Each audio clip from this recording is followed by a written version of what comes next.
Біз отырған Алматы Ақтөбе жүргек пойызы Алматы вокзалынан қозғала бере, қарсы орындағы жасы менімен шамалас болмаса да, 2-3 жас қана үлкендігі бар бір замандас. Ер азаматсыз ғой. Жоғарыдағы төсеніштерді түсіріп, жаймаларды жаюға маған мүмкіндік беріп, купеден шыға тұрсаңыз, деді ілтипатпен.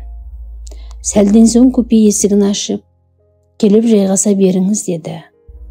2 орынға да төсенішін төсеп, жаймаларын жауып, тамақ ішетін шағын үстелдің үстіне дастархан да жайып қойыпты. Дәмге келіңіз, кешіріңіз. Осындай жерде томаға тұйық, тым-тырыс отырғандарды жақтырмайтын адаммын. Кемедегінің жаны бір деген емес пе? Дастарханға жақындаңыз. Жол жүрердің алдында маған ас батпайтын әдеті бар. Қашан жайғасқанша тамақ іше алмаймын, деп сөзін бастады. Сәлден соң өзінің Ақтөбе қаласында тұратынын, Арал ауданында туғанын, Ақтөбеге кейін көшіп барғанын және атының Ақтолғай екенін айтты. Алматыда келіні босанғанда қасында болып, жас сәбиді қырқынан шығарып, қайтып бара жатқанын жеткізді. Көршіме сонда ғана назар салдым. Сыры кетпесе де сыны кетпеген, ақсары жүзді, жас шамасы сол өзім ойлағандай, киген киімі де өзіне лайық, мейірбан жүзді жан екен. Мен де аты жөнімді Алматыға тойға келіп, қайтып бара жатқанымды айтқаннан кейін әңгімесін қайта бастады. Қазаулық болсаң, бөтен болмадың, келіншегім бар дедің бе? Жарықтық біздің үйдегі, сенің артыңда қалмай, алдыңда кетсем деуші еді. Алла ниетін қабыл қылды ма? О дүниеге кеткеніне де 5-ші жылға қарап барады. Шүкір, шүкір, балаларымның бәрін жеткізіп кетті. 2 ер, 2 қыз баламыз бар. Бір қызбен ол Ақтөбеде, сол баланың қолында тұрамын. 2-ші қыз Астанада, бір бала осы Алматыда. Әңгімелесе отырып байқамаппыз. Пойыз 1-ші Алматының вокзалына тоқтаған екен. Купеге сүйретілген чемодан мен жас келіншек кірді. Ішінде дорба ұстаған келіншектің шешесі болу керек. Соңғы сәнмен киінген әйел келді. Шабадан мен дорбаны жоғарға қойған келіншек: «Не переживай, я ему покажу». Ана 2 баланы школа мен детсадқа өзі жетектеп көрсін. Когда алимент платит, вот, тогда он поймет. Ата мен әженің қолында бола тұр. Ештеңе ойлама, отдохни, хорошо, деп орысша қазақшасын араластырып, ақыл айтқан анасы қызымен қоштасты. Жол жүруге ыңғайлы киіммен келген жаңа көршіміз орнына көтерілді де үнсіз жатып қалды. Біз де үнсіз тамақтандық. Мені де Ақтолғайды да жаңағы көрініс ойландырып тастағандай. Дастарханды жинастырған ол терезеге қарап ойға кетті. Ал мен оқып бастаған кітабымды қолыма алдым. Пойыздың ішінде ұйқымен тамақ ішкеннен басқа жұмыс бар ма дейтін бір құрдасым көзім ілініп кеткен екен. Қарағым, есімің кім? Қай жерге дейін барасың? Кешкі тамақтың мезгілі болды. Мына шәйнекпен бізге шәй келіп берсең, бірге отырып тамақтанайық. Біз сияқты ата әжең бар ма екен, деген Ақтолғайдың дауысынан ояндым. Көзімді ашсам жоғарғы орыннан түскен жаңа көрші. Сүлгісін мойнына салды да: «Есімім Жанна. Ақтөбеге барамын. Шәйнекке шәй салып бересіз бе?» Әлде деп шәй салынған шағын шәйнекті алып, купеден шығып кетті. Жанарын көтермеді. Жүзі жұбау. «Ыңғайсыз болған жоқ па?» деген сұраулы жүзбен қараған көршім маған ішінен түйген құпиясын аңғартқандай басын сәл изеп миығынан тартты. Дастархан жайды. Менің тағамдарымды да дорбамнан шығарып үстелге қойды. Өзі отырған төсеніштің үстіне қол орамалды жайып, арнайы ыдыстарға салынған тағамдарды араластыра бастады. Жуынып шайынып шәй келген Жаннаның қолынан ұстап: «Жанна, айналайын, Сен отыр. Мына көкең диетада жүрген адам екен. Бағана ондырып тамақ ішпеді. Қасында адам тамақ ішпесе, бір өзім жей беруде қиын екен. Айналайын, мені аш қалсын демесең, менімен дастархандас бол деп, көрсеткен орынға еріксіз отырған Жаннаға шай құйған кесе ұсынып, алдына тамақтарды да ысырып қойды. Айналайын, мен бір сөйлеп қалған адаммын. Мына кемпір миымды ашты деме. Адам танысам, сен жас болсаң да сөздің парқын білетін бала сияқтысың. Шамасы әженің тәрбиесін көргенсің-ау. Тамақ ала отыр. Әрі жол қысқарсын, және ойың бөлінсін. Сендей кезімде басымнан өткен бір жайды айтып берейін деп, қыздың жауабын күтпестен әңгімесін бастап кетті. Біздің 2 балалы болған кезіміз. Арал қаласында тұрамыз. Біздің үйдегі милицияда істейді. Офицер, аға лейтенант. Беделсіз емес. Табысы да жеткілікті. Үстімізде үйіміз бар. Құдайға шүкір, ішім жем мол. Бір күні әңгіме шыға бастады. Милицияның оқуын бітіріп келген жас қызбен біздің үйдегінің жүрісі бар екен. Тамақ батпайды, ұйқы қашты. Бір күні екеуінің көшеде қолтықтасып кете бара жатқанын да көрдім. Іштің қыжылы өршіді. Жанарымдағы жасты сығып алдым да, ауылдағы анама телефон соғып, келіп кетуін сұрадым. Алып ұшып келген анама жағдайды баяндап, айрылсамын демеймін бе? Сөзімді бөлмей тыңдаған соң, жолдан шөлдеп келдім. Шайыңды қой. Қазір байың түскі тамаққа, балаң сабақтан келеді. Пысылдай бермей тамағыңды дайында. Сосын сөйлесеміз, деді анам. Оған көнетін мен бе? Көзімнің жасын сүрте жүріп тамақ дайындадым. Түскі ас үнсіз ішілді. Күйеу баласы да енесінің салқын қабағын байқағаны білінді. Дастархан үстінде тек ауылдың ғана жағдаймен шаруашылықты сұраған болды. Ас ішушілер кеткеннен кейін анам ортадағы диванға жайғасып, мені жанына шақырды. Ақтолғай айналайын, саған айтар ақылым да, кеңесім де осы. Сен тыңда, деп әңгімесін әріден бастады шешем. Алдыңдағы 2 ағаңнан кейін саған 2 қабат кезім. Кішкентай ауылда сөз жатама. Отырыңқырап қалған көрші қыз Салжекеңнің әкеңмен шатысы бар екен деген сыбыс тарады. Сенер сенбесімді білмей жүргенде үйдегі телефонға қоңырау шалған біреу. Салжекең жаңа автобуспен Аралға кетті. Ауыл советінің председателі сенің байың ғой. Арал қонақ үйінде екеуінің кездесетінін өз құлағыммен естім, деді де телефон тұтқасын қоя салды. Ал енді дегбірім қашсын. Әлгі қыздың автобусқа мінгенін өзімде көрдім. Сенің әкеңнің Аралға баратынын да, осы ауыл советінің председателі екеніне де рас. Телефон біздің және фарткомның үйінде, кеңсе, мектеп пен поштада ғана бар. Қайсынан телефон шалды екен? Кім екен? Енді не істеу керек? Кімге айтам? Қайда барам?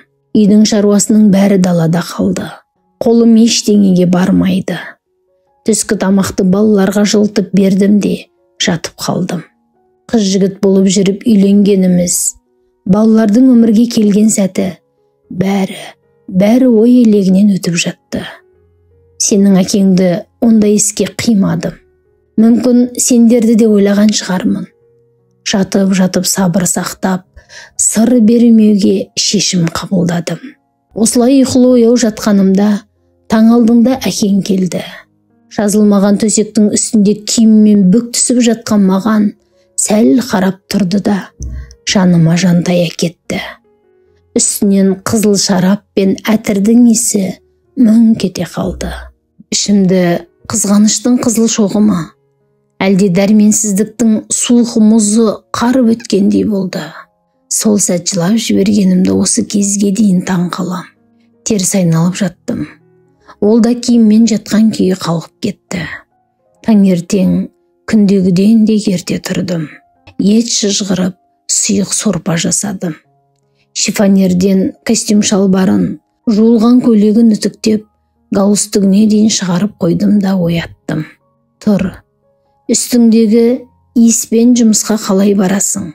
Басың ауырып тұрған шығар, ыстық сорпа іш. Киімдеріңді дайындап қойдым дедім. Ол маған аң-таң болып қарады. Басын қос қолымен ұстап, шайқап жіберді де, барып беті қолын жуып дастархан басына келді. Бойындағы ашуды әрең тежеп, ауылдың бетке ұстар азаматысың, ауыл советінің председателісің. Алдыңа жұмысшы болып неше түрлі адам келетінін білемін. Тана көзін сүзбесе, бұқа жібін үзбейді. Кез келген тана көз сүзді екен деп, бас жібіңді сүйрете бересің бе? Қайтан алып келер қазығың деген кезде даусымның дірілін сезіп, далаға жүгіріп шықтым. Аулаға шығып өксіп алдым да, шарбақты сыпырып, малға шөп салған болдым. Іштегі қыжылымды басуға сабырымның жетпей қалуынан сескеніп, онымен кездескім келмей, мал қораға кіріп кеттім. Сәлден соң оның киімдерін ауыстырып, жұмысына кеткенін білдім. Түскі тамақ істеуге құлқыным жоқ. Азанғы сорпаны балаларға жылытып бердім. Осылай болатынын білгендей, ол түскі тамаққа келген жоқ. Қанша сабырлы болуға тырысқанымен, көңілімнің құлазып, айдалада жалғыз қалғандай күй кештім. Қасыма келген балаларымның басынан иіскегенім болмаса, айналып толғанып еміренбедім. Олар да бірдеңе сезгендей, маған жалтақ қарап, далаға ойнауға шығып кетті. Содан кеш батқанша, не істеп жүргенімді өзім де білмей, үйге бір кіріп, бір шықтым. Бар болғаны, іштей Аллаға сабыр бере көр деп жалбарынғанымды білемін.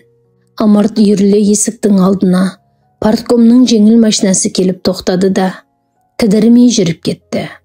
Аулаға қолында біраз заты бар сенің әкең кірді. Алдынан жүгіріп шыққан балаларға тәттімен жаңа киімдер ұстатты. Сонан соң алдыма келіп әңгімесін бастады. Сен бір нәрсе білгендей киіндіріп жіберіпсің. Аудандық атқару комитетінде жиналыс болып, соған барып келе жатырмын. Біздің ауыл озаттары қатарынан аталып, қызыл ту, ақшалай сыйақы берді. Мынау саған деп, жылтырақ қағазға оралған шәлі орамалды маған ұсынды. Үйге кіріп заттарын жайғастырды. Келіншек деді, кейде мені еркелеткенде солай айтатын. Намазға жаңадан жығылған бір тақуа, достарының қау-қауына еріп, байқамай арақ ішіп қойса да, намаздың уақытында жай намазын жайып, намаз оқуға кірісіпті.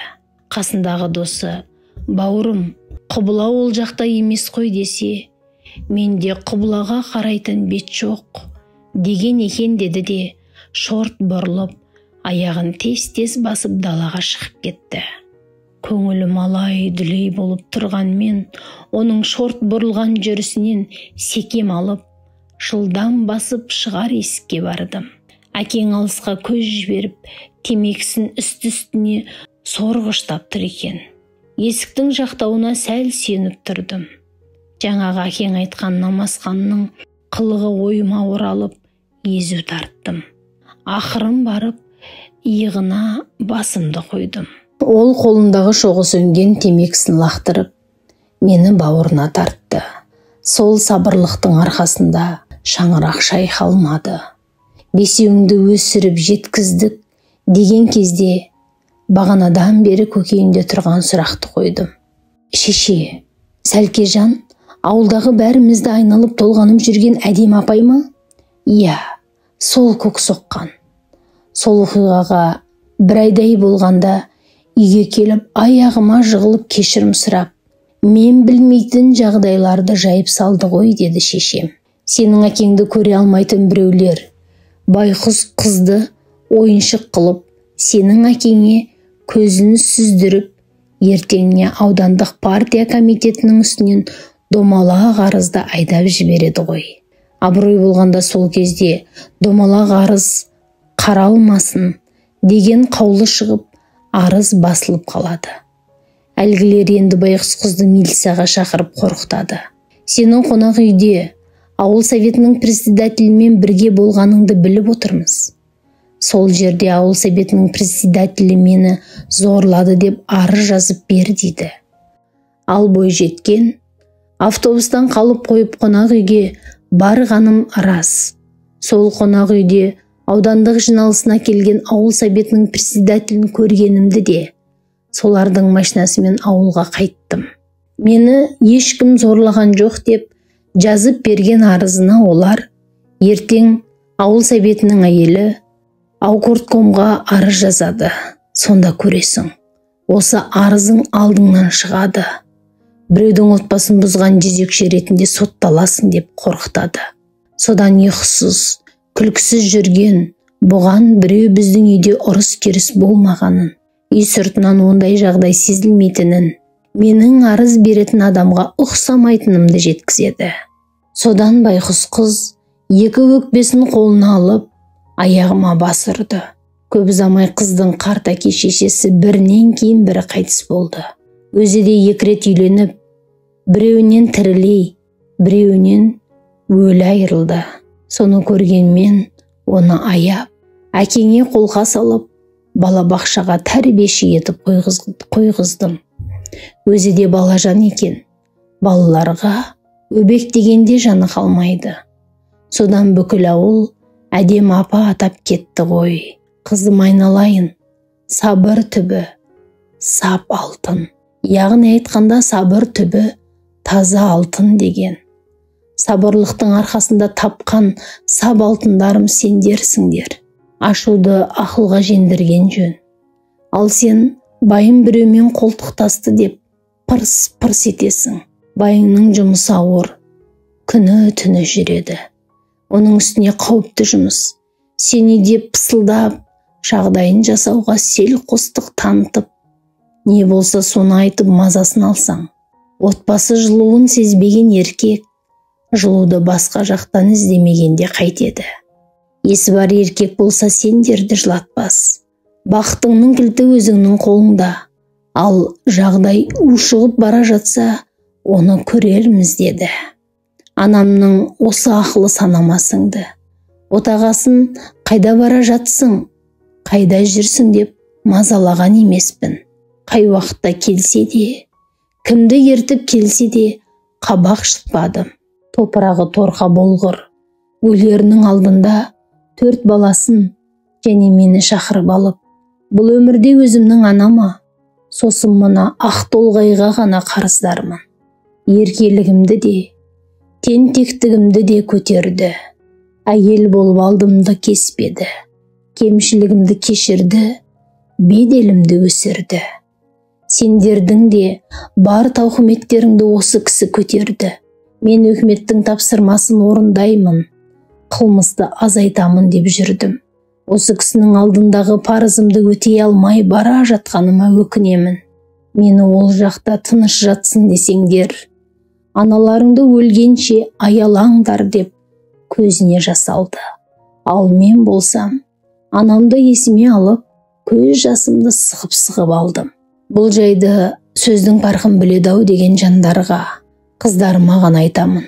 Келіндерге айтуға болмайды. Дұрыс түсінсе жақсы ғой деп әңгімесін түйіндеді.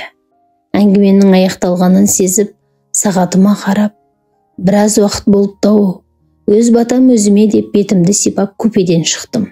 Жуынып келсем, купенің жарық самын көмескілеген 2 көршім де жатып қалыпты. Мен де орныма жантая кеттім. Ертеңіне жолсерік жігіттің, ата, төретамнан өткенімізге біраз уақыт болды. Жамылғы тапсырыңыздар деген даусынан ояндым. Кеш жатқандықтан ба, мен оянғанда күн сәске түс болыпты. 2 көршінің екеуі де көрінбеді. Шағын үстелдің үстінде дастархан жайылыпты. Шай келуге шыққандарын сездім. Купеден шыға бере, Жаннаның ұялы телефонмен сөйлесіп тұрған даусын естідім. Жүзінде кешегідей кірбің жоқ, дауысы да жарқын. Сөз саптауына қарағанда, анасымен емес, Жұбайымен сөйлесіп жатқандай сыңайлы. Осылай деп әңгімесін аяқтапты жазушы. Әңгіменің авторы Құдайберген Есекей. Өмірдің ащы тұсын сабырмен қарсы алатын, ақыл кеңесін аямайтын аналарымыз аман болсын.